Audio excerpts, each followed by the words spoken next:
بس میں عرض کرنا چاہتا ہوں کہ اس زمانے میں جس شخص کو جہاں بھی فساد اور بگاڑ نظر آتا ہے، اس کی سب سے بنیادی وجہ امت کا طبقات میں بٹ جانا ہے۔ ان طبقات میں تقسیم ہو کر جتنی چاہے نمازیں پڑھ لو، جتنا چاہے ذکر کر لو، جتنی چاہے تلاوت کر لو، جتنا چاہے حج اور عمرے کر لو، امت میں اجتماعیت اعمال عبادت سے نہ ہوگی۔ انتہا میں بھی آپ نے یہی کر کے دکھلایا کہ آپ صلی اللہ علیہ وسلم نے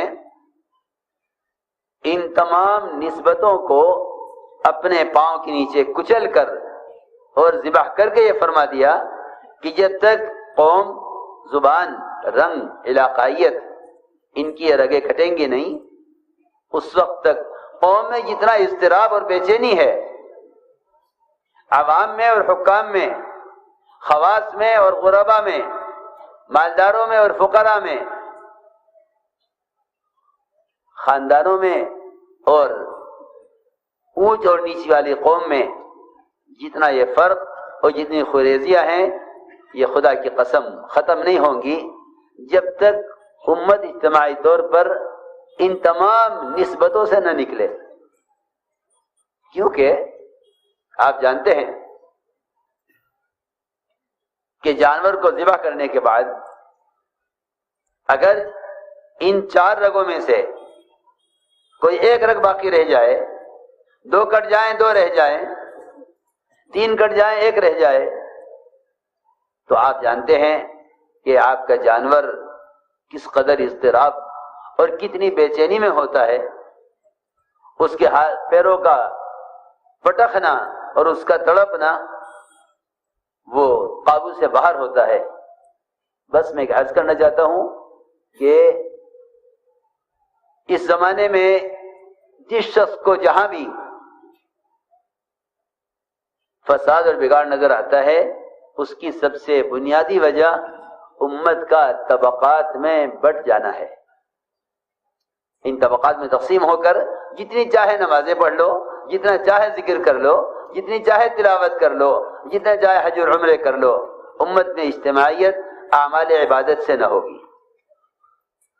امت میں اجتماعیت اعمال عبادت سے نہ ہوگی، بلکہ امت کی اجتماعیت یہ ہے کہ امت کے درمیان کا طبقاتی فرق ختم ہو۔ حضور اکرم صلی اللہ علیہ وسلم جس طرح تمام جہانوں کی طرف مبعوث ہیں، تمام قوموں کی طرف مبعوث ہیں، آپ رحمت للعالمین ہیں، آپ صرف انسانوں میں نہیں بلکہ ایسے جانوروں کے درمیان صلح کرانے کے لیے آئے ہیں جو جانور فطری طور پر ایک دوسرے کے دشمن بھی ہیں، اور فطری طور پر وہ جانور دوسرے جانوروں کی جنگلوں میں غذا ہیں۔ میں کچھ کہنا چاہتا ہوں، اگر مسلمان اپنے کردار اور اخلاق میں محمد صلی اللہ علیہ وسلم کی سیرت پر نہیں آتا تو جو فساد جنگلات میں جانوروں کے درمیان میں ہے، اس سے خدا کی قسم کہیں زیادہ بڑا فساد انسانوں کے درمیان میں ہوگا۔ عجیب قصہ ہے، جنگل کے بھیڑیوں نے ایک وفد بھیجا حضور اکرم صلی اللہ علیہ وسلم کی خدمت میں، اور یہ وفد بھیڑیوں کا آپ کی خدمت میں حاضر ہوا اور یہ پیغام لے کر آیا جنگل کے تمام بھیڑیوں کی طرف سے کہ اگر سالانہ اتنی بکریاں ہمارے لیے الگ کر دی جائیں تو ہم پورے جنگل کے بھیڑیوں کی طرف سے یہ وعدہ کرتے ہیں کہ کسی ریوڑ پر کوئی بھیڑیا حملہ نہیں کرے گا۔ یہ میں ایک مثال دے رہا ہوں اور میں آپ سب کی توجہ چاہوں گا۔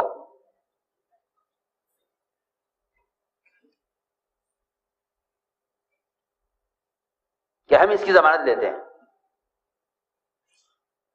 ہم اس کی ضمانت لیتے ہیں کہ پھر آپ کے مسلمان اور آپ کے صحابہ بے فکر جنگل میں جہاں چاہیں بکریاں چھوڑ دیں، ہم برابر سے گزر جائیں گے لیکن ہم اس پر حملہ نہیں کریں گے۔ اگر اس تعلق سے جنگل میں بکری اور بھیڑیے ساتھ رہ سکتے ہیں، اگر مسلمان صحیح طریقے پر حقوق کی ادائیگی پر آ جائے تو ان کے درمیان کے جھگڑے، ان کے درمیان کے فتنے، ملک کے درمیان، صوبے کے درمیان، ضلع کے درمیان، خاندان کے درمیان، ان کے جھگڑے کیوں نہیں ختم ہو سکتے؟ وہ جانور جس کی فطرت پھاڑ کھانا ہے، جس کی غذا یہی ہے جنگل میں، اگر وہ اس کے لیے تیار ہیں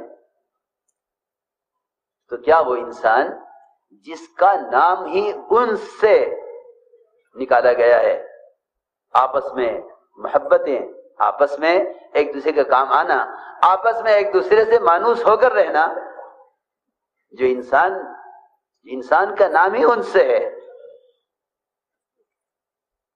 تو کیا ان کے درمیان یہ تعلقات پیدا نہیں ہو سکتے؟ چنانچہ روایت میں ہے کہ حضور اکرم صلی اللہ علیہ وسلم نے ان صحابہ کو جمع کیا جن کے بڑے بڑے ریوڑ بکریوں کے ہوا کرتے تھے، ان سے بلا کے فرمایا کہ دیکھو یہ بھیڑیوں کا وقت بیٹھا ہوا ہے اور یہ کہہ رہا ہے کہ اگر ہمیں اتنی بکریاں دے دی جائیں تو ہم ان کے تمام ریوڑ ہمارے درمیان محفوظ رہیں گے، ہم کسی پر حملہ نہیں کریں گے۔ حضور اکرم صلی اللہ علیہ وسلم نے صحابہ کے سامنے بات پیش کی، صحابہ نے عرض کیا کہ ہم میں سے کون اس بات کو چاہے گا کہ ہم اپنی بکریاں اٹھا کے ان کو دے دیں، ہم ان بکریوں کی حفاظت کریں گے اور ہم ان کے لیے بکریوں کا ایک حصہ ان بھیڑیوں کے لیے خاص کر دیں، یہ ہم نہیں چاہتے۔ روایت میں ہے کہ حضور اکرم صلی اللہ علیہ وسلم نے جب یہ دیکھا کہ آپ کے صحابہ اس کے لیے تیار نہیں ہیں، آپ صلی اللہ علیہ وسلم نے بھیڑیوں کو اشارہ کیا اور یہ فرمایا جب یہ چرواہے بھیڑیوں کے، یہ چرواہے بکریوں کے یہ اس کے لیے تیار نہیں ہیں تو پھر تمہیں جہاں منہ مارے اور جہاں تم حملہ کر کے کھا لیا کرو۔ یہ میں نے ایک صرف یہ سمجھانے کے لیے مثال دی ہے کہ آپ کی بعثت اور آپ کی آمد نے انسانوں میں نہیں صرف بلکہ جنگل کو ان درندوں کے درمیان بھی ایسی شکلیں پیدا کر دی تھیں کہ یہ آپس میں جنگلوں میں معمون ہو کر رہے ہیں۔ میرے محترم دوستو، حضور اکرم صلی اللہ علیہ وسلم کی بعثت اور آپ کی آمد، اس نے امت کو جس جہالت سے اور خوریزی سے اور سال کی آپس کی لڑائیوں سے اور قتال سے اور آپس کے جھگڑوں سے مجھ کو نکالا تھا، آپ نے سب سے پہلا کام یہ کیا جو مجھے اصل بات عرض کرنی تھی کہ آپ کی دعوت کا جو سب سے بنیادی اصول ہے اور آپ کی دعوت کا جو بنیادی اسلوب ہے وہ یہ کہ آپ نے امت کو بلا تفریق دعوت دی ہے، امت کو بلا تفریق دعوت دی ہے۔ اور یہ دعوت اگر اس اصول پر نہیں ہے، دعوت اگر اس اصول پر نہیں ہے کہ امت کو بلا تفریق دعوت دی جائے، اگر دعوت اس اصول پر نہیں ہے کہ امت کو بلا تفریق دعوت دی جائے، تو میں آپ سے عرض کر چکا ہوں کہ امت دعوت کے بغیر مجتمع نہیں ہو سکتی۔ امت کی اجتماعیت اس میں ہے کہ امت کو بلا تفریق دعوت دی جائے۔ حضور اکرم صلی اللہ علیہ وسلم کی جو اصل دعوت ہے، آپ کی دعوت کا اسلوب یہ ہے کہ آپ نے امت کو طبقات پر جمع نہیں کیا. میں سب سے پہلے عرض کروں گا کہ حضور اکرم صلی اللہ علیہ وسلم نے امت کی اجتماعیت کو قائم کرنے کے لیے سب سے پہلے ان کو زبان کی بنیاد سے ہٹایا. میری بات بہت توجہ چاہے گی. کیوں؟ اس لیے کہ دنیا میں سب سے زیادہ زبانیں ہیں. نہ رنگ اتنے ہیں، نہ قومیں اتنی ہیں، نہ قبیلے اتنے ہیں. سب سے زیادہ زبانیں. نہ ملک اتنے ہیں، اتنی زبانیں. ایک ایک ملک میں کئی زبانیں ہیں. آپ نے سب سے پہلے ان کو زبان کی نسبت سے ہٹایا. اس لیے آپ کے ساتھ صہیب رومی، سلمان فارسی، بلال حبشی، ان کے رنگ مختلف، ان کی زبانیں مختلف، ان کے علاقے مختلف. آپ نے امت بنائی، طبقہ نہیں بنایا. امت بنائی. امت بنانے کے لیے آپ کے ساتھ ابتدا سے مختلف زبان کے لوگ ہیں. اور یہ بات واضح کر دی کہ اگر کوئی شخص اپنے آپ کو اپنی زبان کی وجہ سے نبی کی نصرت اور مدد کا زیادہ حقدار سمجھتا ہے تو آپ صلی اللہ علیہ وسلم نے اس چیز کو پسند نہیں فرمایا. میں بہت اہم بات عرض کر رہا ہوں. ہم تو ان زبانوں میں الجھے، ان زبانوں میں لڑ رہے ہیں.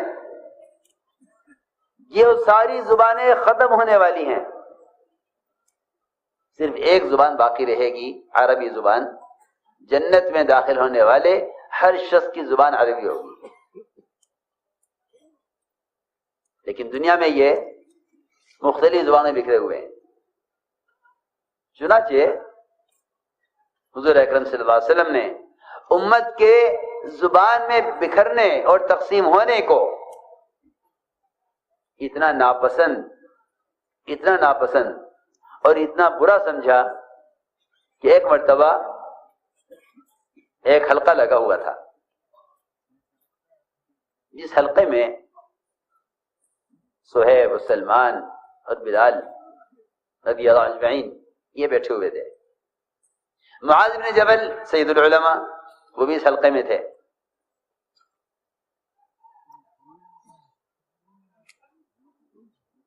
قیس بن مطاطیہ جو خزرج کے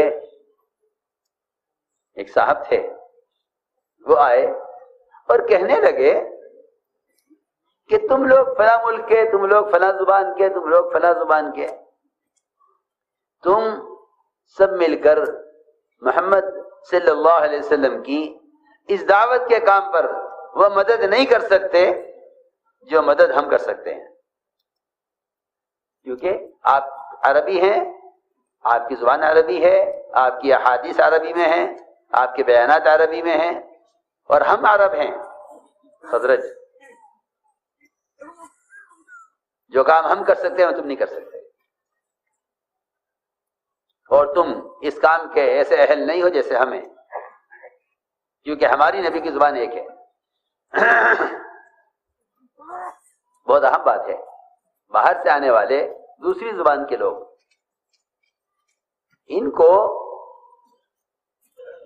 دعوت اللہ میں نبی کی مدد کے اعتبار سے اس قابل نہیں سمجھا جتنا قابل اپنے آپ کو سمجھا. یہ بات جب کہی قیس بن مطاطیہ نے تو ظاہر بات ہے کہ جو دوسری زبان والے تھے ان کو یہ بات محسوس ہوئی کہ بھئی ہمارے ساتھ ہمارے بارے میں یہ کہا جا رہا ہے، اور اس سے واقعی ہم جس شخص کو بھی کام کے قابل نہیں سمجھیں گے اس کے اندر ایک احساس کمتری پیدا ہوگا. اور میں عرض کرتا ہوں کہ امت کا جتنا نقصان ہوا ہے اور امت کی جتنی صلاحیتیں ضائع ہوئی ہیں وہ صرف احساس کمتری سے ضائع ہوئی ہیں. مولانا الیاس صاحب اللہ نے سب سے بنیادی کام یہ کیا کہ امت کے اندر سے احساس کمتری کو ختم کیا. یہ سب سے تجدیدی کام اصل یہ ہے، تجدیدی کام اصل یہ ہے کہ امت اس بارے میں بالکل ختم ہو چکی تھی کہ ہم کسی قابل نہیں ہیں، اس لیے کہ امت کے گناہ، امت کے رذائل، امت کے منکرات، اور امت پر کیا عرض کروں، فتوے اتنے لگ چکے تھے، یہی سمجھتے تھے کہ ہم کسی قابل نہیں ہیں۔ مولانا الیاس صاحب رحمۃ اللہ علیہ نے جو تجدیدی کام کیا ہے، جو نبوت کی اصل شان اور نبوت کا اصل کام تھا، وہ یہ کیا کہ امت کے اندر اپنی ذمہ داری کا اور امت کے اندر اس بات کا احساس پیدا کیا کہ تم کیسے بھی ہو لیکن بحیثیت محمد صلی اللہ علیہ وسلم کو امتی ہونے کے، تم دین کے قائم کرنے کے تم حقدار ہو، یہ نہیں کہ تم کسی قابل نہیں ہو۔ ہمارے اسد علیہ ایک ڈاکو سے بھی یہ کہتے تھے کہ اللہ تم سے دنیا میں دین کے قائم کرنے کا کام لینا چاہتے ہیں، جس کا کام ہی صرف لوٹنا، کھسوٹنا اور ڈکیتیاں ڈالنا اور قتل کرنا اور مال لوٹنا تھا، اس کے اندر یہ احساس پیدا کیا۔ کیوں تم سے اگر کوئی گناہ ہو گیا تو تم نے اپنے آپ کو ہدایت کے پھیلانے اور امت کے دین پر لانے کے لیے اپنے آپ کو اس ذمہ داری کے قابل کیوں نہیں سمجھا؟ میں عرض کر رہا تھا کہ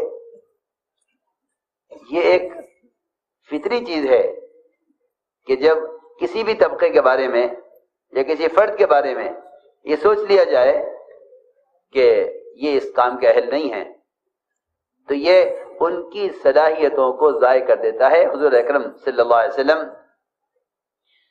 بعض مشرکین اور کفار کے بارے میں کہا کرتے تھے کہ اگر یہ اسلام لے آئے تو اس کے اندر یہ صلاحیت ہے، اس میں یہ صلاحیت ہے، اس میں یہ صلاحیت ہے۔ جی ہاں، جہاں تک فرمایا خیارہم فی الجاہلیۃ خیارہم فی الاسلام، کہ ان کے اندر جو صلاحیتیں ہیں وہ ساری صلاحیتیں اسلام کے لیے استعمال ہو سکتی ہیں اگر یہ دین کی سمجھ حاصل کر لیں۔ جی ہاں، میں مثالیں دے رہا ہوں اس امت کو جمع کرنے کے لیے کس وسعت قلبی کی ضرورت تھی۔ عمر رضی اللہ عنہ تمنا کرتے تھے کہ یہ فلاں یہودی کاش مسلمان ہو جائے، یہ حساب میں اتنا تیز اور ماہر ہے کہ میں چاہتا ہوں کہ اگر یہ مسلمان ہو جائے تو میں اس یہودی کو اپنے مسلمانوں کے بیت المال کا محاسب اور اس کا سی اے اور اس کا خزانچی بنا لوں۔ میں کچھ کہہ رہا ہوں، تنگ دلی سے فرقے بنتے امت نہیں بنتی، تنگ دلی سے فرقے بنتے امت نہیں بنتی۔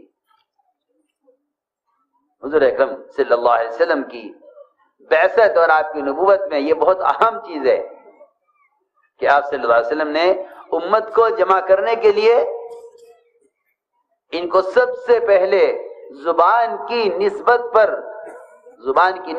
ان کو ڈرایا کہ تم زبان کی نسبت پر نہ رہنا۔ چنانچہ جو میں واقعہ عرض کر رہا تھا، یہ ساری بات کیونکہ اس سے متعلق ہے اس لیے میں نے عرض کیا ہے۔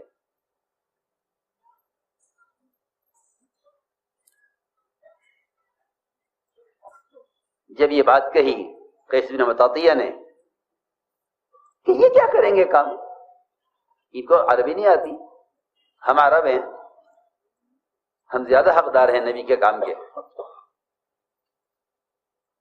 تو اس بات کو دیکھ کر معاذ بن جبل رضی اللہ عنہ، کیونکہ سید العلماء ہیں اور علماء کا ہی حق ہے کہ وہ ہر ایسی چیز کو سب سے پہلے محسوس کریں گے جس سے امت کے درمیان کسی قسم کا انتشار یا امت کے درمیان کسی قسم کی اونچ نیچ پیدا ہوتی ہو یا امت کے درمیان میں ایسے الفاظ تفریق پیدا کرتے ہوں۔ یہ علماء کا مقام ہے اور یہ علماء کی ہی فراست ہے کہ وہ اس چیز کو محسوس کریں۔ انہوں نے معاذ بن جبل رضی اللہ تعالیٰ عنہ انہوں نے اس بات کو محسوس کر لیا اور یہ خیال کیا کہ یہ کہنا ان لوگوں کے بارے میں کہ یہ نبی کی مدد اور نصرت کا اہل نہیں ہے، کیونکہ ان کی زبان نبی کی زبان میں فرق ہے، اور یہ فخر کر رہے ہیں اس پر کیسے بن متاتیہ کہ ہم عرب ہیں. اس پر معاذ بن جبل رضی اللہ تعالی عنہ قیس بن متاتیہ کا گریبان پکڑ کر اور کھینچ کر لے گیا آپ کی خدمت میں، کھینچ کر لے گیا آپ کی خدمت. عرض کیا کہ یہ یوں کہتا ہے کہ ہم زیادہ حقدار ہیں کیونکہ ہم عرب ہیں، ہماری نبی کی زبان ایک ہے، اور اس نے آپ کے صحابہ سلمان، بلال، صہیب ان کے بارے میں یہ کہا ہے. حضور اکرم صلی اللہ علیہ وسلم کو اس بات پر اتنا غصہ آ گیا، اس پر اتنا غصہ آ گیا کہ آپ سیدھے منبر پر تشریف لے گئے، صحابہ کو جمع کیا اور آپ نے بیان فرمایا. قیس بن متاتیہ کا گریبان پکڑے ہوئے معاذ بن جبل رضی اللہ تعالی عنہ ممبر کے سامنے کھڑے رہے اور آپ بیان کر رہے تھے. آپ نے فرمایا کہ عربی زبان نہ تمہاری ماں ہے نہ تمہارا باپ ہے. کوئی آپ فخر کرے ماں باپ پہ کرے، میں فلاں کی اولاد ہوں، میں فلاں کی اولاد ہوں. فرمایا نہ یہ تمہاری ماں ہے نہ یہ تمہارا باپ ہے، تم نے کیوں فخر کیا اس پر کہ ہم عرب ہیں اور ہم نبی کی مدد اور دعوت کی اس کام میں نبی کی نصرت کے زیادہ حقدار ہیں، تم نے کیوں فخر کیا؟ فرمایا کہ عربی زبان تو زبانوں میں سے ایک زبان ہے، انگریزی زبان ہے، فارسی زبان ہے، چینی زبان ہے، ملائی زبان ہے، یہ بھی ایک زبان ہے، یہ ہے روایت میں. فرمایا تو زبان میں سے ایک زبان ہے، تم نے عربی زبان پر کیوں فخر کیا؟ یہ اس لیے کیا، آپ نے اتنی سخت بات اس لیے فرمائی کہ صرف زبان کی بنیاد پر امت کا جمع ہونا یہ امت کی تفریق کا سبب ہے، یہ امت کی تفریق کا سبب ہے. صرف زبان کی بنیاد پر جمع ہونا، دیکھو تو صحیح، زبان جو ایک اللہ کی طرف سے تقسیم ہے، جی ہاں، اور اللہ تعالیٰ کی قدرت کی ایک نشانی ہے یہ اختلاف السنتکم والوانکم ان فی ذلک لآیات للعالمین. یہ تو اللہ فرما رہے قرآن میں کہ تمہاری زبانوں کی مختلف زبانیں یہ ہماری قدرت کی نشانی ہے. چنانچہ روایت میں ہے کہ آپ نے فرمایا کہ اے معاذ، اسے قیس بن متاتیہ کو جہنم کی طرف دھکا دے دو. اللہ اکبر. میری بات سب بہت توجہ سے سنیں، خود بڑی بات ہے. تم نے کیوں کہا یہ کہ ہم عربی زیادہ حقدار ہیں، اور تم نے زبان کی بنیاد پر یہ تفریق کیوں کی امت میں کہ تم یہ کام نہیں کر سکتے، ہم کر سکتے ہیں؟ فرمایا کہ معاذ دعہ الی النار، اس کو جہنم کی طرف دھکا دے دو. روایت میں ہے کہ بعد میں یہ قیس بن متاتیہ مرتد ہوئے. ہاں، ان کا اسلام دوبارہ لانا بھی ملتا ہے روایتوں میں، لیکن جو مجھے اصل بات عرض کرنی تھی، یہ ہمارے آپ کے درمیان ایک پرانے ہوں یا نئے ہوں ایک اہم مذاکرہ ہے. ایک بات میں نے ایک نسبت عرض کی ہے زبان کی، اس زبان کی نسبت پر یہ واقعہ، یہ چیزیں یاد رکھنے کی ہیں. دوسری بات یہ ہے کہ حضور اکرم صلی اللہ علیہ وسلم نے امت کو طبقات میں بھی تقسیم نہیں ہونے دیا کہ یہ خواص کا طبقہ ہے، یہ عوام کا طبقہ ہے، یہ علماء کا طبقہ ہے، یہ جاہلوں کا طبقہ ہے. نہیں، امت کی اجتماعیت جس سے یہ اللہ کی مدد کے مستحق بنے باوجود تمام کمزوریوں کے. اگر کہیں کسی طبقے کو الگ جوڑنے کی ضرورت ہی پیش آ گئی، ان کی ہدایت کے لیے، ان کی تربیت کے لیے، ان کو اسلام سمجھانے کے لیے، یہی ہے کہ ان کا مطالبہ ہے کہ جی آپ ہمیں الگ جمع کریں، اس لیے کہ امت کی تربیت بھی اختلاط میں ہے امت کی تربیت اختلاط میں ہے، اختلاف میں تربیت نہیں ہے، تربیت اختلاط میں ہے۔ ہماری بات بہت توجہ جائے گی، تربیت اختلاط میں ہے، آپس میں ملنے میں، اختلاف میں تربیت نہیں ہے، اس لیے کہ خدا کی قسم آپس کے ملنے جڑنے سے بیماریاں اتنی منتقل نہیں ہوتی ہیں تو غلط خیال ہے، لیکن آپس کے اختلاط سے صفات منتقل ہوتی ہیں، آپس کے اختلاط سے صفات منتقل ہوتی ہیں۔ اس لیے ہم نے عرض کیا ہے کہ ہمیں اس مذاکرے میں عرض کرنا ہے کہ حضور اکرم صلی اللہ علیہ وسلم نے امت کی اجتماعیت کے لیے ہر اس نسبت کو ختم کیا، اور کہیں کہیں اللہ تعالیٰ نے آپ کو اس پر تنبیہ بھی کی ہے کہ آپ کو یہ اس طرح نہیں کرنا چاہیے تھا، آپ کو ایسے کرنا چاہیے تھا۔ میں عرض کرتا ہوں، ہم اس کام میں اگر اپنی نظر اور آنکھ سے کسی فرد مسلم کو طبقاتی نظر سے دیکھ رہے ہیں تو یہ نظر امت کو کاٹنے کے لیے کافی ہے۔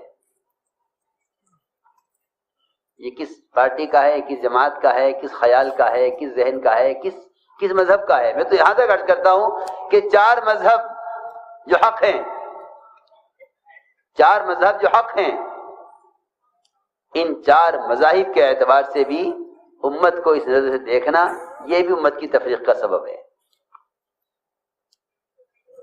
یہ بھی امت کی تفریق کا سبب ہے۔ 4 مذاہب جو حق ہیں،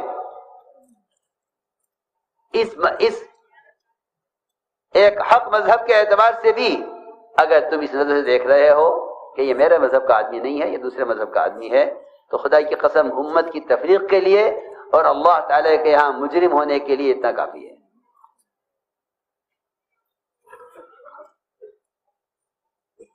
چنانچہ ایک موقع ایسا آیا، ہمارے اجتماعات ہوتے ہیں، ساتھیوں خیال ہوتا ہے کہ ایک پنڈال خواص کا بنا دیا جاوے جس میں خواص رہیں۔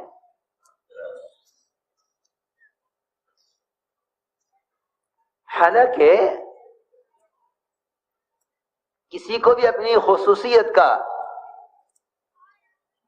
جو دھوکہ ہے وہ ختم نہیں ہوگا جب تک وہ عوام کے ساتھ ایسا نہ مل جائے جیسا نمک کو آٹے میں ملا دیا جاتا ہے۔ اس کا حضور اکرم صلی اللہ علیہ وسلم نے بہت زیادہ خیال کیا، ہر موقع پر آپ نئے آنے والوں کو پرانوں کے ساتھ رکھتے تھے، اس لیے کہ جب تک مسلمان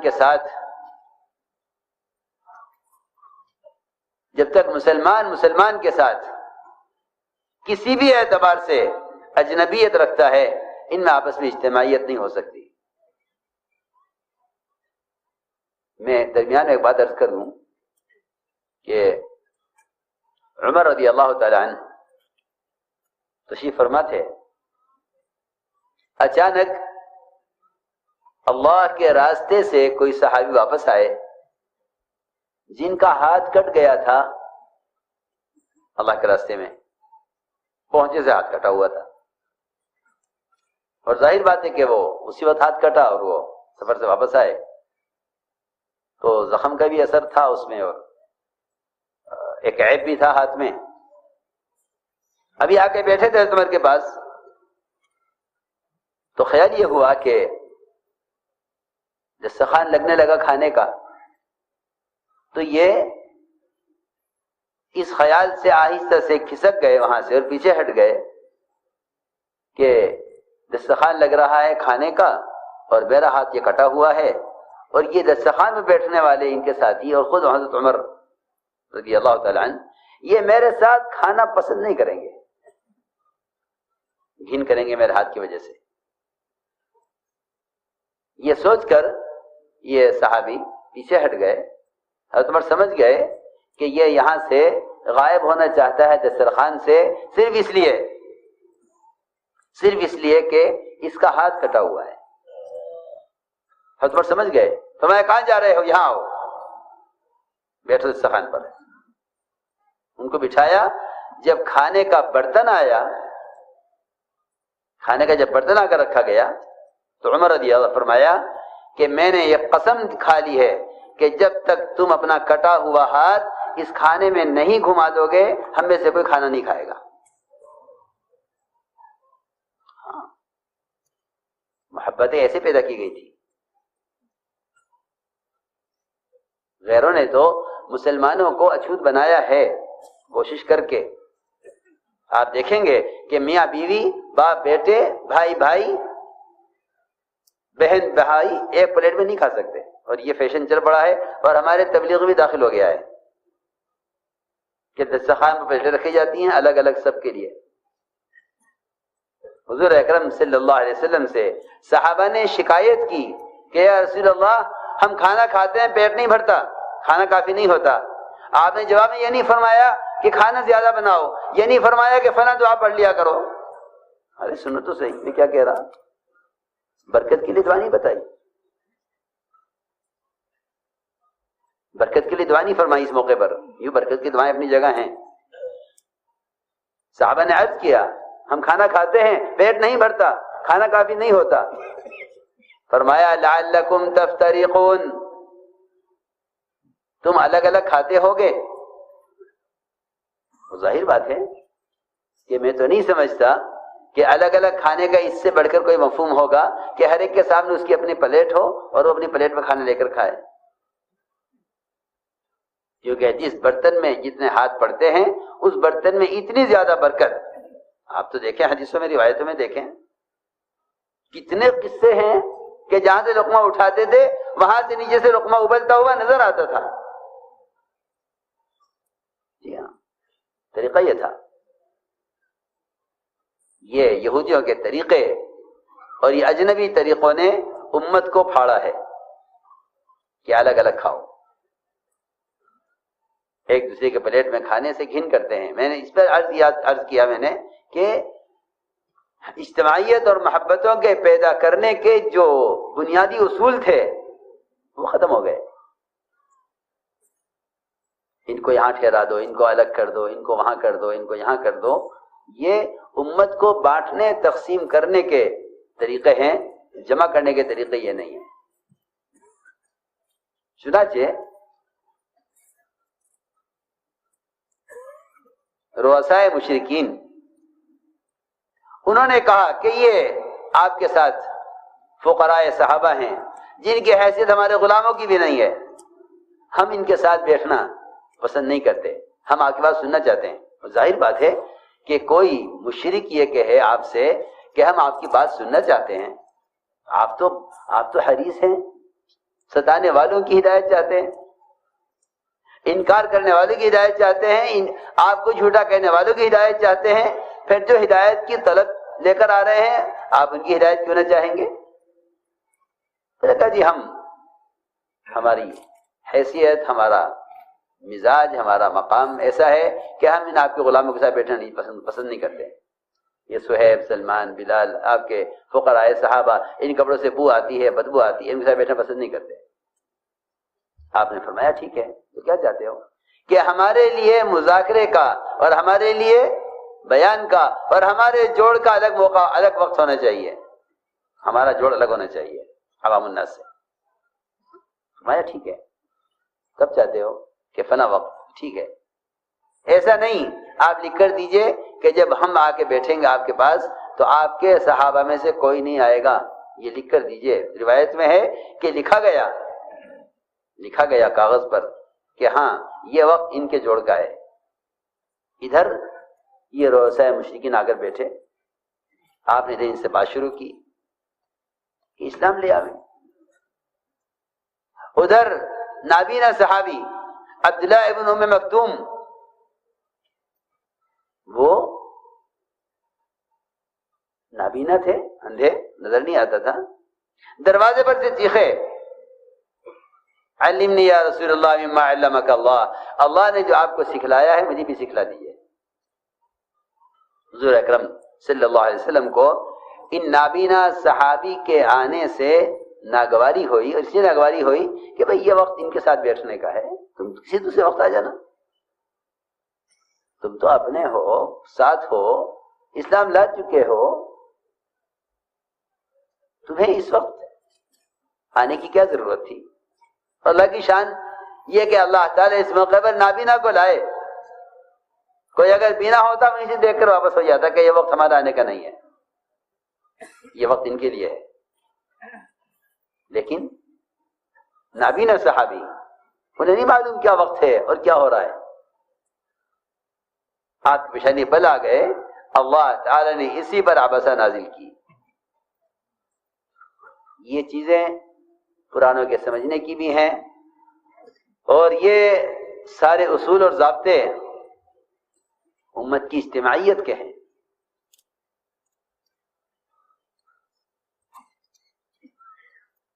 ادھر آپ کی پیشانی میں بل آئے اور ادھر عبسہ نازل ہوئی۔ اللہ نے آپ کو تنبیہ کی کہ نبی جی آپ نے کیا کیا؟ جن میں استغنا ہے ان کی کوشش، اور جو طلب لے کر آ رہے ہیں ان سے آپ کی پیشانی میں بل آ گئے۔ میں اس سارے واقعے سے صرف یہ سمجھاؤں کہ حضور اکرم صلی اللہ علیہ وسلم اجنبی سے اجنبی آدمی کو، غیر سے غیر آدمی کو چاہتے تھے کہ یہ کسی طرح تمہارے درمیان میں رہے،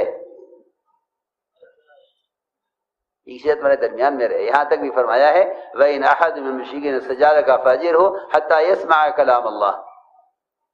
اللہ اکبر، کہ تم انہیں اپنے ماحول میں لاؤ، اگر تم سے پناہ چاہتے ہیں پناہ دو ان کو، تاکہ تمہارے ماحول میں آ کر قرآن سنیں، اس لیے کہ نہیں جانتے ہیں۔ میرے دوستو عزیزو، میں نے ساری بات یہ سمجھانے کے لیے عرض کی تھی کہ دوسری نسبت وہ قوم اور قبیلے کی ہے، ایک نسبت زبان کی ہے، ایک نسبت یہ قوم اور قبیلے کی ہے۔ فرمایا کہ ان نسبتوں کے ساتھ دعوت کا کام نہیں چلے گا۔ ہم تو اللہ مجھے معاف فرمائے ایک ہونے کے بعد اجنبی نظر سے دیکھیں، وہاں غیروں کو اجنبی نظر سے دیکھنے کی اجازت نہیں ہے، وہاں ہر ایک کو اپنا ایک نظر سے دیکھو، اس لیے کہ امت کو جمع کرنا ہے۔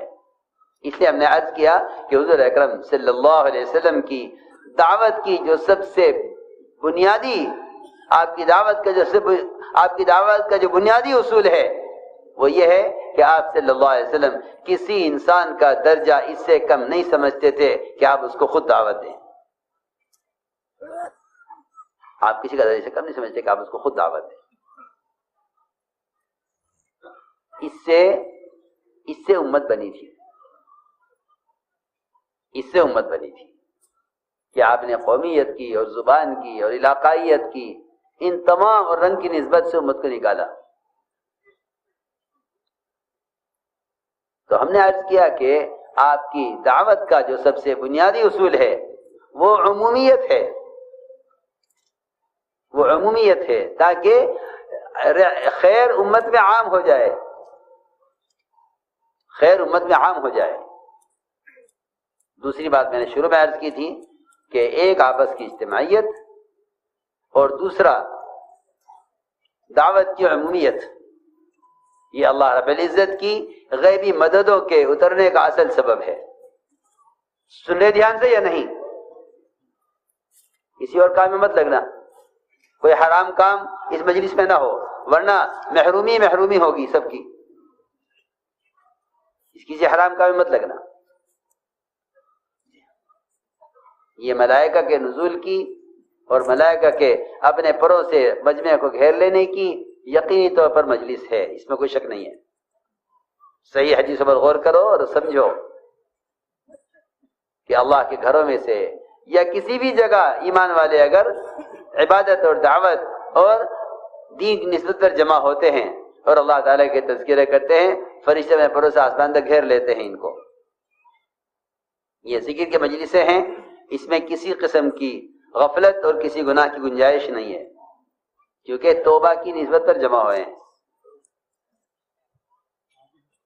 دوسری بات میں نے عرض کی ہے کہ آپ کی دعوت میں عمومیت ہے کہ آپ ہر شخص کی طرف خود جا کر دعوت دینا چاہتے ہیں، خود جا کر دعوت دینا چاہتے ہیں۔ اللہ نے غیبی نصرتیں انفرادی دعوت کے ساتھ رکھی ہیں۔ کسے کہتے ہیں غیبی نصرت؟ ایسے حالات کا پیش آنا جس سے غیر اسلام کو قبول کرنے پر مجبور ہو جائیں، اس کو غیبی نصرت کہتے ہیں۔ مضامین، واقعات، کتابیں، یہ تو سب مشاہدے کی چیزیں ہیں۔ ہمیں جو سب سے بنیادی چیز ملی ہے وہ دعوت کے ساتھ ایسے واقعات کا پیش آنا غیب سے جس سے غیروں کے لیے سوائے اسلام کو قبول کرنے کا اور کوئی راستہ نہ ہو۔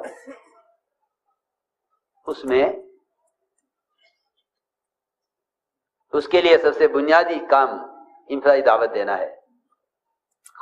آپ صلی اللہ علیہ وسلم ایک سفر میں تھے، صحابہ آپ کے ساتھ تھے۔ آپ نے دیکھا ایک آدمی کو گزرتے ہوئے ایک راستے پر، فرمایا کہاں جا رہے ہو؟ اس نے عرض کیا کہ میں اپنے گھر والوں کے پاس جا رہا ہوں۔ آپ نے فرمایا کیا تمہیں ایک خیر کی بات میں کی رغبت ہے؟ اس نے کہا وہ کیا بات ہے؟ آپ نے فرمایا کہ اللہ کو ایک مان لو اور مجھے اللہ کا رسول مان لو۔ توحید اور رسالت، یہ دو دعوتیں ہیں اصل۔ توحید اور رسالت، ان دو چیزوں کی دعوت اصل ہے، اور ان دو چیزوں کی دعوت میں ہی اصل اللہ تعالیٰ کی مدد ہے، کیونکہ باقی سارے احکام کی دعوت تو بعد کی چیز ہے۔ سب سے پہلے بنیادی بات یہ ہے کہ توحید اور رسالت، ان دونوں کی گواہی دینا، ان کی گواہی دلوانا۔ بلکہ صحابہ کی ایک جماعت نے تو اس کو اپنے عمل میں شمار کیا تھا کہ ہمارا معمول یہ ہے کہ ہم اللہ کی وحدانیت کو بیان کرتے ہیں۔ اس دیہاتی نے فوراً یہ کہا کہ آپ کی اس بات پر کون گواہ ہے جو گواہی دے کہ آپ سچ کہہ رہے ہیں؟ آپ کے ساتھ صحابہ تھے۔ عبداللہ بن خود فرماتے ہیں، روایت میں ہے کننا معه فی سفرین، ہم آپ کے ساتھ سفر میں تھے۔ فرمایا آپ نے کہ اس وادی کے کنارے پر جو درخت کھڑا ہوا ہے، یہ درخت گواہی دے گا کہ میں اللہ کا رسول ہوں۔ وہاں سے درخت زمین پھاڑتا ہوا آیا اور آپ کے سامنے آ کر کھڑا ہو گیا۔ آپ نے 3 مرتبہ درخت سے گواہی لی، درخت نے 3 مرتبہ گواہی دی کہ بے شک آپ جیسا فرما رہے ہیں بات یہی ہے، بات یہی ہے۔ 3 مرتبہ اس نے درخت نے گواہی دی۔ اس آدمی نے، اس دیہاتی نے براہ راست درخت سے گواہی سنی۔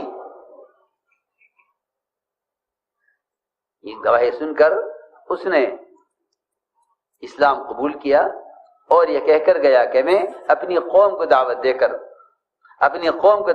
کر انہیں آپ کے پاس لے کر آتا ہوں۔ میرے دوستو عزیزو، اللہ تعالیٰ کی غیبی مددیں وہ انفرادی دعوت کے ساتھ ہیں، بشرطیہ ہے کہ ہم کسی کو اپنی محنت اور میدان سے باہر نہ سمجھیں۔ ہر ایک کو دعوت، ہر ایک کو دعوت۔ حضور اکرم صلی اللہ علیہ وسلم نے سفر ہجرت میں، جبکہ سفر بہت خطرے کا سفر تھا، آپ کی تلاش میں ہر طرف گھوڑے دوڑائے ہوئے تھے، انعامات کے اعلانات ہو رہے تھے کہ جو نعوذ باللہ آپ کو زندہ یا مردہ کی حال میں پکڑ لائے اس کے لیے انعامات ہیں۔ لیکن اس خطرے کے سفر میں آپ نے مشورہ بھی کیا کہ کدھر سے جانا چاہیے۔ صحابہ نے عرض کیا کہ یہ ایک راستہ ہے، مگر اس راستے میں ڈاکو رہتے ہیں، اس راستے میں ڈاکو رہتے ہیں۔ فرمایا کہ ہمیں ڈاکوؤں کے راستے سے ہی جانا ہے. کیوں؟ میرے عزیز دوستو، قرآن کا یہ وعدہ ہے اور یہ فیصلہ ہے کہ جو اللہ کا پیغام بندوں تک پہنچائیں گے، اللہ قیامت تک ان کی حفاظت اس طرح کریں گے جس طرح اللہ نے محمد صلی اللہ علیہ وسلم اور آپ کے صحابہ کی حفاظت کی ہے. پکی بات ہے. بلغ ما انزل الیک من ربک فإن لم تفعل فما بلغت رسالتہ. آپ پر جو احکام نازل ہوئے ہیں اور جس کام کے لیے ہم نے آپ کو بھیجا ہے، آپ اس کی دعوت خود جا کر دیجئے. اور اگر آپ کو خطرہ ہے، واللہ یعصمک من الناس، تو اللہ تعالیٰ آپ کی لوگوں سے حفاظت کرنے والے ہیں.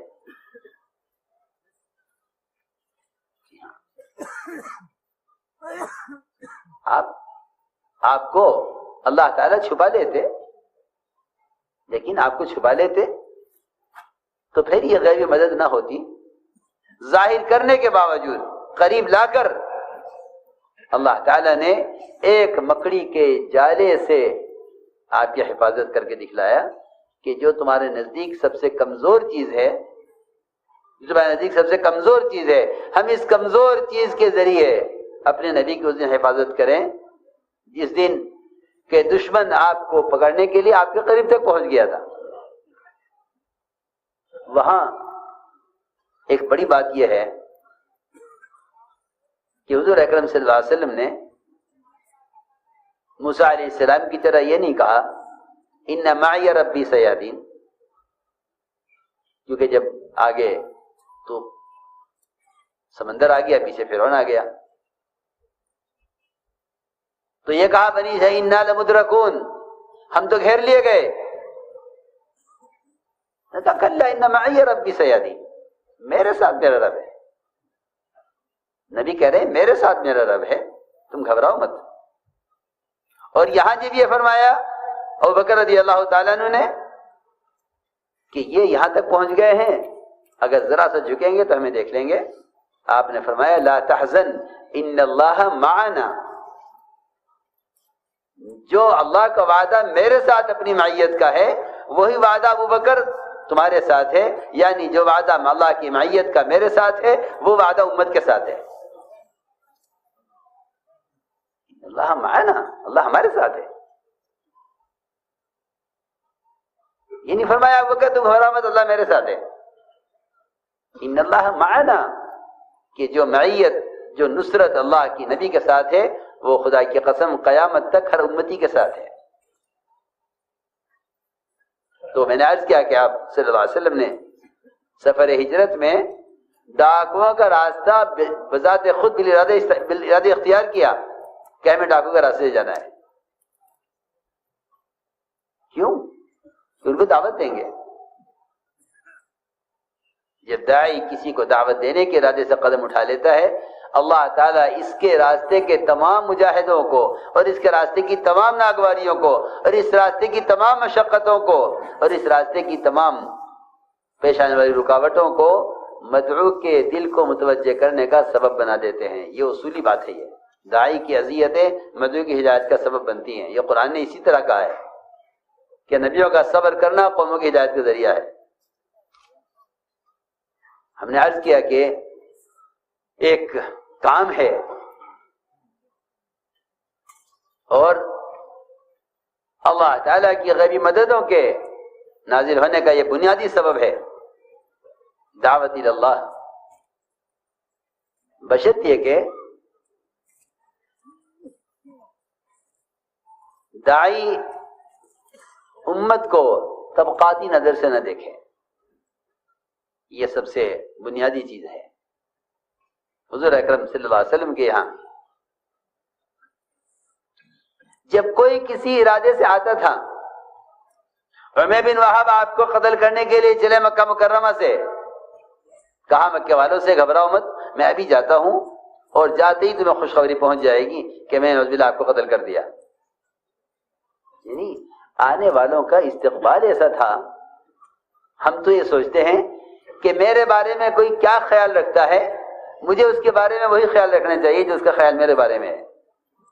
جتنی دوریاں اور جتنی آپس میں رنجشیں ہیں اس کی بنیادی وجہ یہ ہے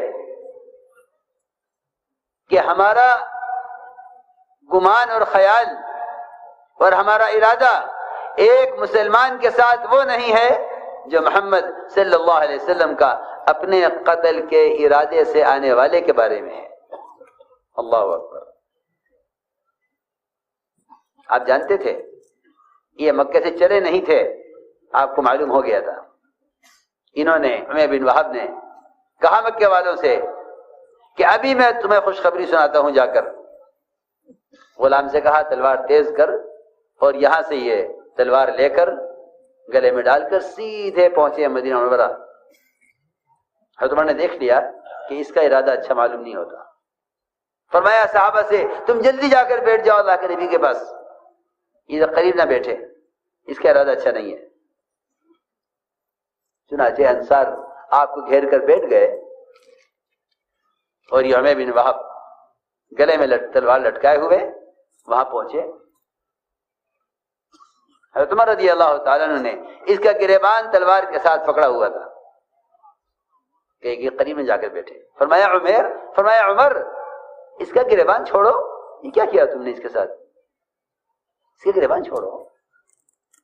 فرمایا عمیر آؤ یہاں آؤ ہمارے پاس۔ اللہ اکبر۔ جو آدمی آپ کے قتل کا ارادہ لے کر چلا ہے اور اللہ نے آپ کو وحی سے پہلے بتا دیا کہ عمیر بن وہب اس ارادے سے آ رہے ہیں، آپ صلی اللہ علیہ وسلم نے صحابہ کو پیچھے کیا، انہیں آگے بلا کر بٹھایا۔ سوال اس بات کا ہے کہ اگر واقعی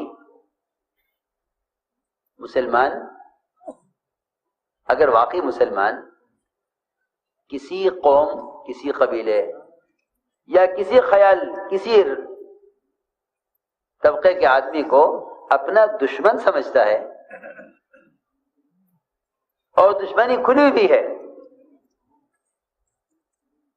یہاں سوال اس بات کا پیش آتا ہے کہ تم نے اپنے دشمن کے ساتھ وہ معاملہ کیا یا نہیں جو معاملہ محمد صلی اللہ علیہ وسلم کا اپنے ستانے والوں کے ساتھ ہے۔ یہاں سوال انتقام بدلے کا نہیں ہے۔ کیوں؟ اس لیے کہ کام کرنے والوں کی بنیادی چاہت اور ان کے کام کا مقصد ساری انسانیت کو ہدایت پر لانا ہے۔ یہ دشمن کو اگر دوست کی نظر سے نہیں دیکھتے، اور اگر یہ دشمن کو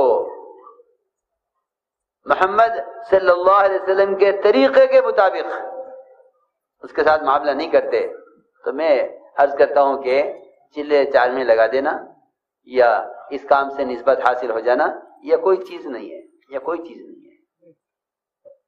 جب تک کام کرنے والوں کی، ان کی نیتیں، ان کے ارادے، ان کے جذبات محمد صلی اللہ علیہ وسلم کے جذبات کے عین مطابق نہ ہوں، اس کام سے کوئی مناسبت نہیں ہے۔ اس کام سے نسبت کا حاصل کرنا آسان ہے، اس کام سے مناسبت پیدا کرنا ایک مجاہدے کا کام ہے۔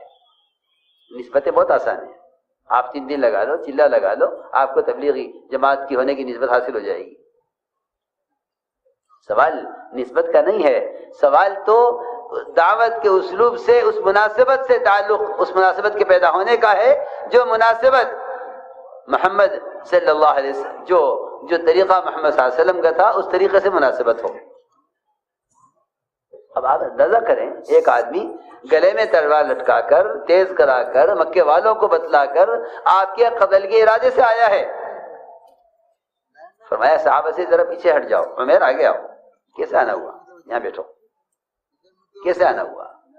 کہ میں تو بھائی کو لینے آیا ہوں۔ فرمایا نہیں، سچی بتاؤ کیوں آئے؟ کہ میں تو اسی کے لیے آیا ہوں۔ تلوار کیوں لائے؟ کہ ان تلواروں نے تو بڑا نقصان کیا ہے، کوئی فائدہ نہیں ہوا ان تلواروں سے۔ حالانکہ آئے اسی مقصد سے آئے ہیں کہ آتے آپ پر حملہ کریں گے۔ فرمایا نہیں عمیر، تم بتاؤ مکہ مکرمہ سے کعبے پر بیٹھ کر وہاں سے تم کیا فیصلہ کر کے چلے تھے، کیا ارادہ کر کے چلے تھے، اور تم نے مکے میں کیا مشورہ کیا تھا؟ بس اتنا کہنا تھا آپ کا۔ انہوں نے ساری ارادے ان کے ختم ہوئے اور فوراً انہوں نے کلمہ پڑھا، اشہد ان لا الہ الا اللہ و اشہد انک رسول اللہ۔ سوال اس بات کا ہے کہ تمہارا تمہارے دشمن کے ساتھ، تمہارا تمہارے مقابل کے ساتھ، تمہارا تمہارے لیے برا چاہنے والے کے ساتھ تمہارا معاملہ کیا ہے؟ اگر معاملہ انتقام کا ہے تو یہ نبی کی نسبت نہیں ہے. اگر معاملہ انتقام کا ہے تو یہ نبی کی نسبت نہیں ہے، اس سے امت نہیں بنتی. اللہ اکبر. جب صحابہ کسی کو قید کر کے لے آتے تھے، اور کیونکہ قید کر کے لانا یہ مال لینے یا قتل کرنے کے لیے نہیں ہوتا تھا، بلکہ قید کر کے لانا اپنے ماحول میں رکھنے کے لیے ہوتا تھا، تاکہ یہ ماحول ان کے دل میں اسلام کی رغبت پیدا کر دے. آپ نے صحیح روایت میں فرمایا کہ تم کسی کو قتل کر کے قید کر کے میرے پاس لاؤ، مجھے اس سے زیادہ محبوب ہے کہ تم اسے مسلمان کر کے میرے پاس لاؤ. بلکہ روایت میں یہاں تک فرمایا کہ تم ایک آدمی کو دعوت دے کر اس کو مسلمان کر کے میرے پاس لے آؤ، یہ مجھے ہر اس چیز سے زیادہ محبوب ہے جس پر سورج طلوع ہوتا ہے. ایک انسان کی قیمت نبی کہہ رہے ہیں، ایک انسان کی، مسلمان کی نہیں کہہ رہا ہوں میں، ایک انسان کی قیمت، ایک انسان کی قیمت بتا رہے ہیں کہ ایک انسان کی یہ قیمت ہے، ایک انسان کی یہ قیمت ہے کہ تم اگر اس کو مسلمان کر کے میرے پاس لے آؤ. تو فرمایا حضور اکرم صلی اللہ علیہ وسلم نے کہ ہر وہ چیز جس پر سورج طلوع ہو رہا ہے، یعنی ساری دنیا، سارے بر و بحر اور جو کچھ اس کے اندر ہے، مجھے اس سب سے زیادہ محبوب ہے تمہارا ایک فرد کو دعوت دے کر اسے مسلمان بنا کر لانا. چنانچہ صحابہ اپنے ماحول میں لاتے. جو بیڑیوں میں جکڑا ہوا ہے، جسے خبر نہیں کہ قتل کیا جائے گا یا فدیہ لے کر چھوڑا جائے گا، وہ کہتا ہے کہ ان میں سے جب کسی کے ہاتھ میں روٹی کا ٹکڑا آتا تھا نرم، تو وہ سب سے پہلے مجھے پیش کرتا تھا. یہ ہمارا مہمان ہے. اللہ اکبر. ایسا مشرک کیوں نہ اسلام لاوے کہ جو ان کے ساتھ ان کے ہاں بندھا ہوا ہے اور سب سے زیادہ اکرام بہتر چیز کو کھلائی جا رہی ہے. ہم ابھی ہماری سوچ اور نیتیں بہت محدود. اللہ مجھے معاف فرمائے. اب تو کام کرنے والوں میں بھی یہ بات پیدا ہو گئی ہے کہ کون اپنا ہے کون پرایا ہے. وہاں یہ بات پراؤ کے غیروں کے لیے بات نہیں تھی، وہاں غیروں کے ساتھ معاملہ اپنوں سے کہیں زیادہ بہتر تھا.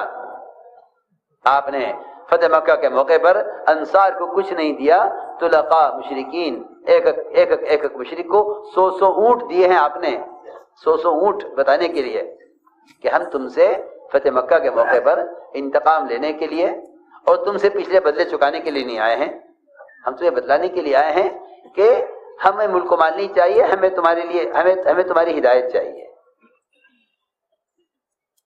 جی ہاں، میں نے عرض کیا کہ حضور اکرم صلی اللہ علیہ وسلم اور آپ کے صحابہ کا معاملہ میں آپ سے صراحتاً کہہ دیتا ہوں کہ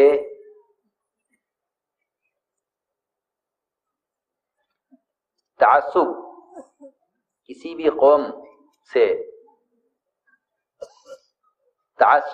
قوم کی طرف سے مسلمان کے لیے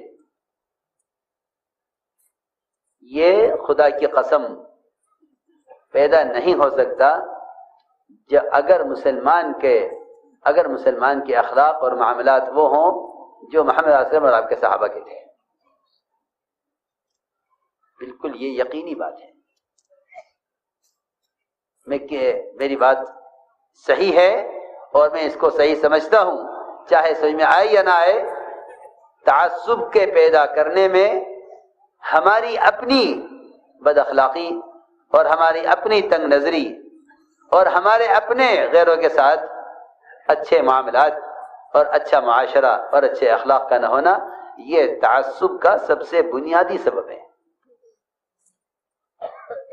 ورنہ یہ ممکن ہی نہیں ہے کہ مسلمان سے کوئی تعصب رکھے. وہاں تو کہہ رہے ہیں کأنہ ولی حمیم کہ تم اگر اخلاق سے پیش آؤ تو یہ تمہارا جگری دوست بنے گا. ولی حمیم، قرآن تو یہ کہہ رہا ہے یہ تمہارا جگری دوست بنے گا. میں صراحتاً عرض کر دیتا ہوں کہ عصبیت وہ بد اخلاقی بد معاملگی سے پیدا کی جاتی ہے. ہاں، اگر مسلمان یہ اپنے اخلاق اور معاملات میں نبوت کے مزاج پر آ جائے تو میں قسم کھا کر کہہ سکتا ہوں، دعوے کے ساتھ کہہ سکتا ہوں کہ تعصب ختم ہو جائے گا. تعصب ختم ہو جائے گا. یہ قسم کھا کر کہہ سکتا ہوں کہ تعصب ختم ہو جائے گا اگر مسلمان صرف اخلاق پر آ جائے. اس کے اخلاق کا حال تو یہ ہے کہ اگر سلام بھی کرتا ہے کسی مسلمان کو تو پہلے شکل دیکھ کر پہچانتا ہے پھر سلام کرتا ہے. یہ قرب قیامت کی نشانیوں میں سے ہے. یہ غیروں کے ساتھ کیا معاملہ کرے گا جب یہ مسلمان کو سلام کرنے کے لیے بھی اس کی معرفت اور جان پہچان کو کا محتاج ہے کہ بھئی یہ کون صحابی کا آپ نے سلام کیا تھا؟ مجھے خبر نہیں کون ہے. مجھ سے ایک صاحب نے پوچھا آپ نے کو سلام کیوں کیا؟ میں نے کہا کیوں مسلمان سلام کیا؟ اچھا کوئی جان پہچان نہیں ہے؟ میں نے کہا کیوں؟ اس کا مطلب ہے کہ قیامت قریب آ گئی ہے کہ سلام اسے کیا جائے جس سے جان پہچان ہو. صحیح روایت ہے التسلیم بالمعرفہ من اشراط الساعہ، کسی کو پہچان کر سلام کرنا یہ قرب قیامت کی نشانیوں میں سے ہے. قرب قیامت کی نشانیوں میں سے ہے کسی کو پہچان کر سلام کرنا. میں نے عرض کیا کہ حضور اکرم صلی اللہ علیہ وسلم کا معاملہ آپ کو ستانے والوں کے ساتھ، آپ کو ستانے والوں کے ساتھ، وہ مجبور تھے اس بات سے، بالکل مجبور تھے کہ آپ کے اخلاق اور آپ کی سخاوت انہیں یا تو راستے سے ہٹا دیتی تھی یا ان کو راستے پر لے آتی تھی. اس لیے میرے عزیز دوستو، سب سے بنیادی بات یہ ہے کہ ہم جتنی ہماری جماعتوں کی نقل و حرکت ہو رہی ہے، اگر یہ نقل و حرکت صحابہ کی طرح سخاوت کے ساتھ، اکرام کے ساتھ اور حقوق کے ادا کرنے کے ساتھ ہو تو میں تو سمجھتا ہوں کہ صحابہ کے زمانے کے اسلام کا تمام اقوام باطلہ کے درمیان اسلام کا تعارف کرانے کے لیے ان جماعتوں کی نقل و حرکت، یہ جماعتوں کی نقل و حرکت کافی ہے. ریکنسٹرکشن آف امہ ڈیلی میں کچھ اہم بات کہہ گیا ہوں. تمام اقوام باطلہ کے درمیان صحابہ کے زمانے کے اسلام کا تعارف کرانے کے لیے ہماری جماعتوں کی نقل و حرکت کافی ہے. اگر خدا کی قسم ان کے دلوں میں ان کی ہدایت کی تمنا ہو اور ان کے ملک و مال کی حرص نہ ہو، کیونکہ یہ دو بیماریاں اندر ہیں، یہ دو بیماریاں اندر ہیں کہ ہم ان کے طریقوں کے پابند ہیں، ان کے ملک و مال کے حریص ہیں اور ان کی ہدایت کی طلب نہیں ہے جیسی ہونی چاہیے. ایسے میں اگر مغلوب ہو کر مسلمان نہ رہے تو کیوں نہ رہے؟ اس لیے کہ مسلمان کے غالب آنے کے لیے یہ 3 شرطیں ہیں. پہلی شرط یہ ہے کہ ان کی ہدایت کی تمنا ہو، دوسری شرط یہ ہے کہ ان سے انتقام کا جذبہ نہ ہو، تیسری شرط یہ ہے کہ ان کے ملک و مال کی حریص نہ ہو، ان کے ملک و مال کی حریص نہ ہو. اس لیے کہ جو آدمی غیروں کے ملک و مال کا حریص ہوگا وہ ان کی ہدایت کا ذریعہ نہیں بن سکتا. پکی بات ہے، یہ پکی بات ہے. اور یہ بیماری اندر ہے. یہ 2 چور ہیں دلوں میں ہمارے کہ ہم غیروں کے ملک و مال کے حریص ہیں، ان کی ہدایت کے حریص نہیں ہیں. اللہ تعالیٰ نے جو کچھ لے کر مسلمانوں کو دیا تھا اس شرط پر دیا تھا، اس بات پر کہ وہ ان کے ملک و مال کے حریص نہیں تھے. وَأَوْرَثَكُمْ أَرْضَهُمْ وَدِيَارَهُمْ وَأَمْوَالَهُمْ وَأَرْضًا لَمْ تَطَئُوهَا، ہم سب دے دیں گے تمہیں مگر تم اس کے طالب مت بنو. اور اگر تم اس کے طالب ہو تو پھر تمہیں مغلوب ہو کر رہنا پڑے گا. اس لیے سب سے اہم چیز وہ یہ ہے کہ مسلمان ہر حق والے کا حق ادا کرے. اس لیے کہ اسلام کو سمجھایا نہیں جا سکتا حقوق کی پامالی کے ساتھ. اپنا حق معاف کر دو کیونکہ تمہیں اپنا حق اللہ سے لینا ہے. میری بات دھیان سے سننا. اپنا حق معاف کر دو کیونکہ حق اللہ سے لینا ہے. حدیبیہ میں جو شرطیں لگی، آپ کو ہم طواف نہیں کرنے دیں گے، مسجد حرام ساری دنیا کی مساجد کا قبلہ ہے، ہم آپ کو عمرہ نہیں کرنے دیں گے، آپ یہاں سے واپس جائیے، اور ہمارا کوئی آدمی آپ کے پاس آئے گا ہم واپس نہیں کریں گے، ہمارا کوئی آدمی آپ کے پاس آئے گا آپ کو واپس کرنا پڑے گا. اور شرطیں لگائی. سب سے بنیادی شرط یہ ہے کہ رسول اللہ نہیں لکھنے دیں گے. ساری شرطیں منظور. کیوں؟ تم اپنے جذبات کو حکم پر قربان کرو، ہم تمہیں فوراً فتح دکھلائیں گے. تو اپنے جذبات کو حکم پر قربان کرو، ہم فتح فوراً دکھلائیں گے. اللہ کی شان. وہاں سے ہٹے نہیں تھے کہ سورہ فتح نازل ہو گئی. صحابہ کرام فرماتے ہیں کہ لوگ سمجھتے ہیں کہ مکہ پر حملہ فتح مکہ ہے. نہیں، مکہ پر حملہ فتح مکہ نہیں ہے، حدیبیہ فتح مکہ ہے. کہ تم جذبات کو قربان کر دو حکم پر. وہاں سے ہٹے نہیں کہ سورہ فتح نازل ہو گئی. اس لیے میں نے عرض کیا کہ ہر حق اور باطل ان دونوں کی ایک حد ہے جہاں تک ان کو پہنچنا ہے. حق اپنی حد کو پہنچ کر غالب آئے گا اور باطل اپنی حد کو پہنچ کر مغلوب ہوگا. لیکن ہمیں صاف صاف آپ سے عرض کر دیتا ہوں کہ ہم باطل کو اس کی انتہا تک پہنچنے نہیں دیتے اپنی غلطیوں کی وجہ سے، کہ باطل کو اس کی انتہا تک پہنچنے دو. اور میں سب صاف کہتا ہوں کہ باطل کے اپنی انتہا تک پہنچنے کے لیے وہ اصول اور ضابطے ہیں جو محمد صلی اللہ علیہ وسلم کے ضابطے تھے. میری بات توجہ چاہے گی بہت،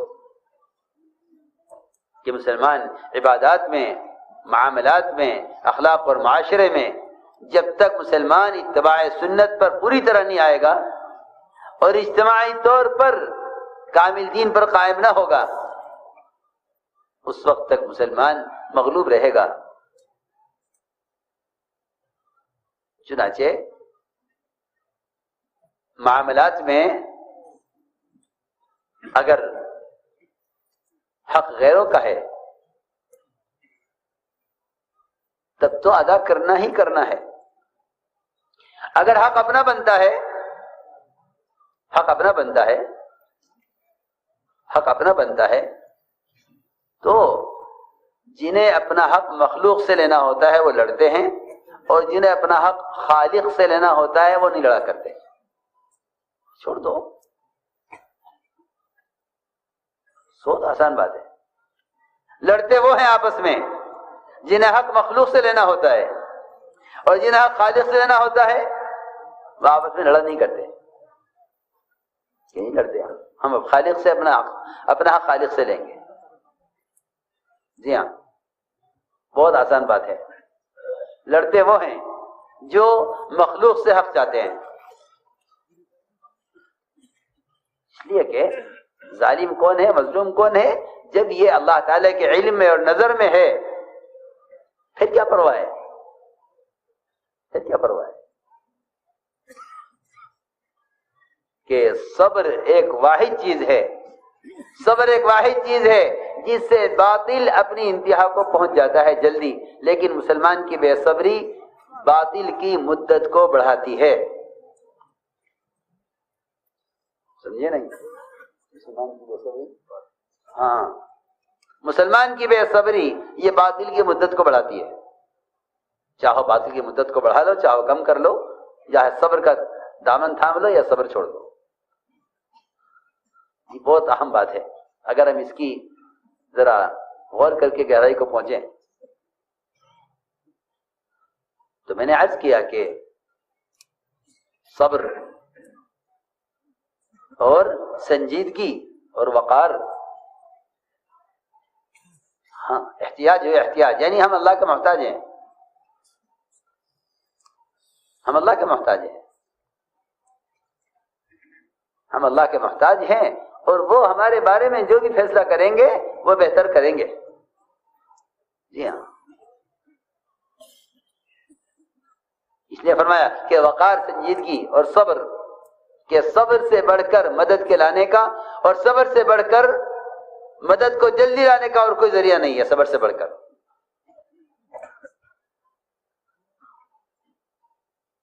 اس لیے فرمایا کہ جس کا حق ہے اس کا حق ادا کر دو اور اپنے حق کا مطالبہ اللہ سے کر لو. اس لیے معاملات یہ بہت بنیادی چیز ہیں اسلام کو سمجھنے سمجھانے کے لیے اور ہر قوم کے اسلام کی طرف آنے کے لیے. اخلاق اور معاملات، اخلاق اور معاملات. اچھا معاشرہ مل جائے گا غیروں میں بھی، لیکن اخلاق اور معاملات اس کا ہر آدمی پیاسا ہوتا ہے. عجیب واقعہ لکھا ہے، حافظ صاحب نے نقل کیا ہے. علی رضی اللہ تعالی عنہ بازار کی طرف نکلے، دیکھا کہ ایک یہودی حضرت علی کی زرہ لیے ہوئے ہے. زرہ پہچان نہیں لے کر، زرہ ایک مہنگی چیز ہوتی ہے، جنگ میں پہننے والا کرتا ہوتا ہے لوہے کا، دیکھ کر پہچان گئے. اور یہ زرہ کھوئی ہوئی تھی، حضرت علی اس کی تلاش میں تھے، پہچانتے تھے اپنی زرہ، دیکھ کر پہچان لیا اور یہ کہا یہودی کی زرہ میری ہے. یہودی نے کہا نہیں، زرہ میری، آپ کی نہیں ہے. ٹھیک ہے، ایک مقدمہ ہے، ایک چیز ہے، یہ کہتے ہیں ہماری ہے، یہ کہتے ہیں ہماری ہے. چلو عدالت میں، چلو عدالت میں فیصلہ ہوگا.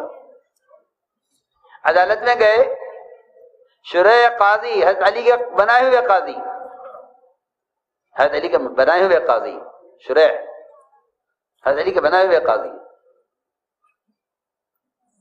دیکھتے ہی اچانک امیر المومنین عدالت میں، امیر المومنین عدالت میں، کیا حکم ہے؟ قاضی کرسی سے کھڑے ہو گئے، حضرت علی رضی اللہ تعالیٰ عنہ کو کرسی پر بٹھایا، خود نیچے بیٹھے اور پوچھا امیر المومنین کیا حکم ہے؟